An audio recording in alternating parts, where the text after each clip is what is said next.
Bismillahirrahmanirrahim. Assalamualaikum warahmatullahi wabarakatuh. Alhamdulillahirabbil alamin. Wassalatu wassalamu ala asrofil anbiya'i wal mursalin nabiyyina wa habibina Muhammadin wa ala alihi wa sahbihi ajmain wa man tabi'ahum bi ihsanin ila yaumiddin. Allahumma sholli ala sayyidina Muhammad wa ala ali sayyidina Muhammad. Harapan dan doa saya semoga saudaraku semuanya selalu diberikan kesehatan, dilapangkan rezekinya, diampuni dosa-dosanya, dipanjangkan umurnya, dan semoga kita tidak mati kecuali mati dengan beriman dalam Islam. Dan sempatkanlah menuliskan sholawat di kolom komentar. Insya Allah bisa menjadi bukti cinta kita kepada Rasulullah Muhammad Sallallahu Alaihi Wasallam. Semoga syafaat beliau bisa kita peroleh di akhirat kelak. Amin ya Rabbal Alamin. Sahabat beriman yang dirahmati Allah, surat Al-Ikhlas seperti halnya surat-surat yang lain juga memiliki banyak rahasia yang terkandung di dalamnya. Salah satu rahasianya adalah kapan waktu yang utama untuk membaca surat Al-Ikhlas.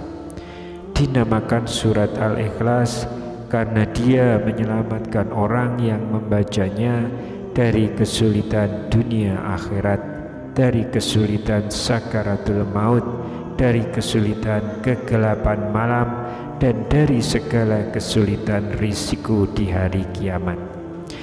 Dan ternyata ada waktu-waktu tertentu yang dianjurkan untuk umat muslim membaca surat Al-Ikhlas. Dan berikut ini adalah 9 waktu yang dianjurkan untuk mengamalkan surat Al-Ikhlas sesuai tuntunan dari Rasulullah Sallallahu Alaihi Wasallam. Silakan tonton video ini hingga selesai supaya semua informasi yang kami sampaikan bisa diterima secara lengkap, supaya tidak gagal paham insya Allah. Sahabat beriman yang dirahmati Allah, waktu yang dianjurkan bagi kita untuk membaca surat Al-Ikhlas adalah pertama, waktu pagi dan sore hari. Pada waktu ini kita dianjurkan membaca surat Al-Ikhlas bersama dengan surat Al-Falaq dan juga surat An-Nas, masing-masing sebanyak 3 kali. Keutamaan yang diperoleh adalah akan dijaga dari segala sesuatu atau dari segala keburukan. Dari Mu'adz bin Abdullah bin Khubaib, dari bapaknya, ia berkata, pada malam hujan lagi gelap gulita, kami keluar mencari Rasulullah Sallallahu Alaihi Wasallam untuk sholat bersama kami. Lalu kami menemukannya. Beliau bersabda, apakah kalian telah sholat? Namun sedikit pun aku tidak berkata-kata. Beliau bersabda, katakanlah. Namun sedikit pun aku tidak berkata-kata. Beliau bersabda, katakanlah. Namun sekali lagi aku tidak berkata-kata. Kemudian beliau bersabda kembali, katakanlah, hingga aku berkata, wahai Rasulullah, apa yang harus aku katakan? Rasulullah Sallallahu Alaihi Wasallam bersabda, katakanlah, bacalah surat Qul huwallahu ahad dan Qul a'udzu birabbin nas dan Qul a'udzu birabbil falaq ketika sore dan pagi sebanyak 3 kali. Maka dengan ayat-ayat ini akan mencukupkanmu, menjagamu dari segala keburukan. Hadis riwayat Abu Daud dan An-Nasa'i. Syekh Al-Albani mengatakan hadis ini hasan. Waktu yang kedua adalah sebelum tidur. Pada waktu ini kita dianjurkan membaca surat Al-Ikhlas, Al-Falaq, An-Nas dengan terlebih dahulu mengumpulkan kedua telapak tangan, lalu keduanya ditiup, lalu dibacakanlah ketiga surat ini.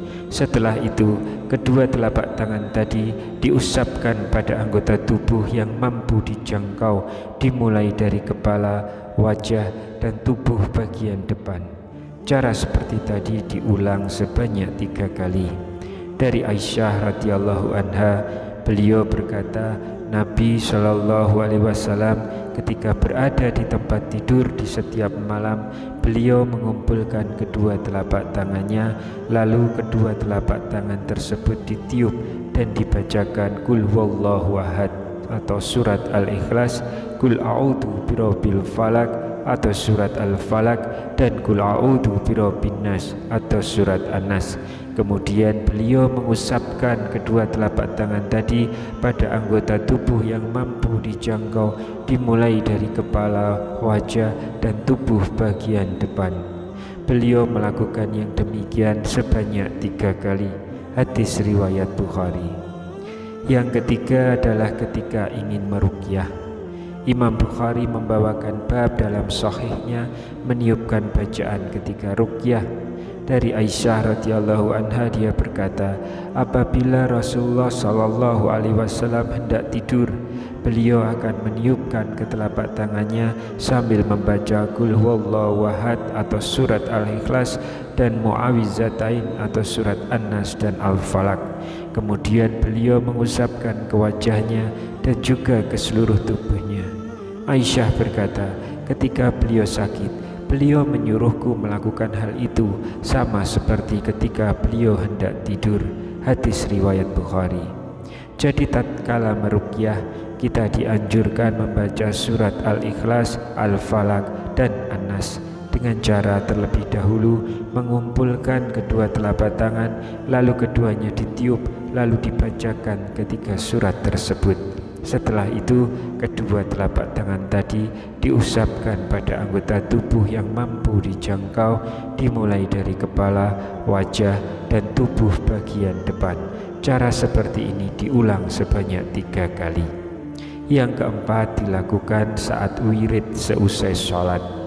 Seusai sholat kita dianjurkan membaca surat Al-Ikhlas, Al-Falaq, dan An-Nas masing-masing sekali.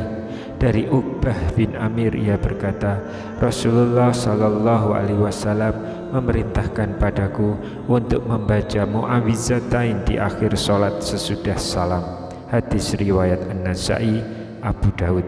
Syekh Al-Albani mengatakan hadis ini sahih. Yang dimaksud dengan Mu'awwizatain adalah surat Al-Ikhlas, Al-Falaq, dan An-Nas sebagaimana dikatakan oleh Ibnu Hajar Al-Asqalani. Yang kelima, ketika mengerjakan sholat sunnah fajar atau qobliyah subuh. Ketika itu surat Al-Ikhlas dibaca bersama dengan surat Al-Kafirun. Surat Al-Kafirun dibaca pada rakaat pertama setelah membaca Al-Fatihah, sedangkan surat Al-Ikhlas dibaca pada rakaat kedua. Dari Aisyah radhiyallahu anha, Rasulullah sallallahu alaihi wasallam bersabda, sebaik-baik surat yang dibaca ketika 2 rakaat qobliyah subuh adalah Qul huwallahu ahad atau surat Al-Ikhlas dan Qul ya ayyuhal kafirun atau surat Al-Kafirun. Hadis riwayat Ibnu Khuzaimah. Syekh Al-Albani mengatakan bahwa hadis ini sahih. Yang keenam, ketika mengerjakan salat sunnah ba'diyah maghrib. Ketika itu surat Al-Ikhlas dibaca bersama dengan surat Al-Kafirun. Surat Al-Kafirun dibaca pada rakaat pertama setelah membaca Al-Fatihah, sedangkan surat Al-Ikhlas dibaca pada rakaat kedua. Abdullah bin Mas'ud radhiyallahu anhu mengatakan, aku tidak dapat menghitung karena sangat sering aku mendengar bacaan Rasulullah sallallahu alaihi wasallam membaca surat pada sholat 2 rakaat ba'diyah maghrib dan pada sholat 2 rakaat qobliyah subuh, yaitu Qul ya ayyuhal kafirun dan Qul huwallahu ahad. Hadis riwayat Tirmizi. Syekh Al-Albani mengatakan hadis ini hasan sahih. Yang ketujuh, waktu yang dianjurkan untuk membaca surat Al-Ikhlas adalah ketika mengerjakan sholat witir 3 rakaat. Ketika itu surat Al-A'la dibaca pada rakaat pertama, surat Al-Kafirun pada rakaat kedua, dan surat Al-Ikhlas pada rakaat ketiga. Dari Abdul Aziz bin Juraij, beliau berkata, aku menanyakan pada Aisyah radhiyallahu anha, surat apa yang dibaca oleh Rasulullah sallallahu alaihi wasallam setelah membaca Al-Fatihah ketika salat witir. Aisyah menjawab, Nabi sallallahu alaihi wasallam membaca pada rakaat pertama Sabbihisma rabbikal a'la atau surat A'la. Pada rakaat kedua Qul ya ayyuhal kafirun atau surat Al-Kafirun, dan pada rakaat ketiga Qul huwallahu ahad atau surat Al-Ikhlas, dan Mu'awizatain atau surat Al-Falaq dan An-Nas.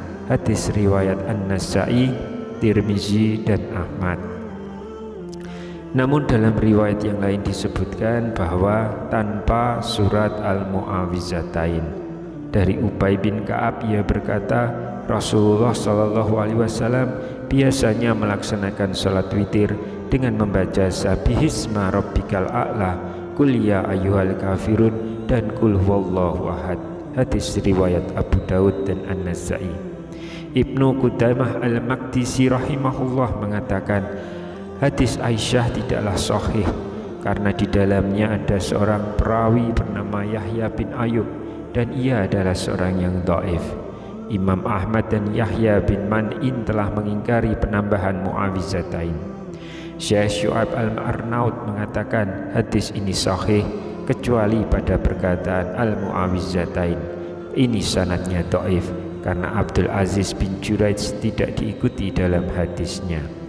Jadi yang tepat dalam masalah ini, bacaan untuk sholat witir adalah rakaat pertama dengan surat Al-A'la, rakaat kedua dengan surat Al-Kafirun, dan rakaat ketiga dengan surat Al-Ikhlas tanpa Mu'awizatain. Namun bacaan ketika witir ini sebaiknya tidak rutin dibaca, sebaiknya diselingi dengan bergantian membaca surat-surat lainnya. Syekh Abdullah Al-Jibrin rahimahullah mengatakan, yang nampak dari hadis yang ada, hendaklah bacaan tersebut seringkali saja dibaca, namun tidak terus-terusan. Sudah seharusnya seseorang membaca surat yang lain ketika itu agar orang awam tidak salah paham atau ditakutkan mereka malah menganggapnya sebagai perkara yang wajib. Yang kedelapan, ketika mengerjakan sholat maghrib pada malam Jumat, surat Al-Kafirun dibaca pada rakaat pertama setelah membaca Al-Fatihah, sedangkan surat Al-Ikhlas dibaca pada rakaat kedua. Dari Jabir bin Samrah, beliau mengatakan Nabi Shallallahu Alaihi Wasallam biasa ketika sholat maghrib pada malam Jumat membaca Qul ya ayyuhal kafirun dan Qul huwallahu ahad. Syekh Al-Albani dalam takhrij Mishkatul Mashabih mengatakan sanad hadis ini sahih.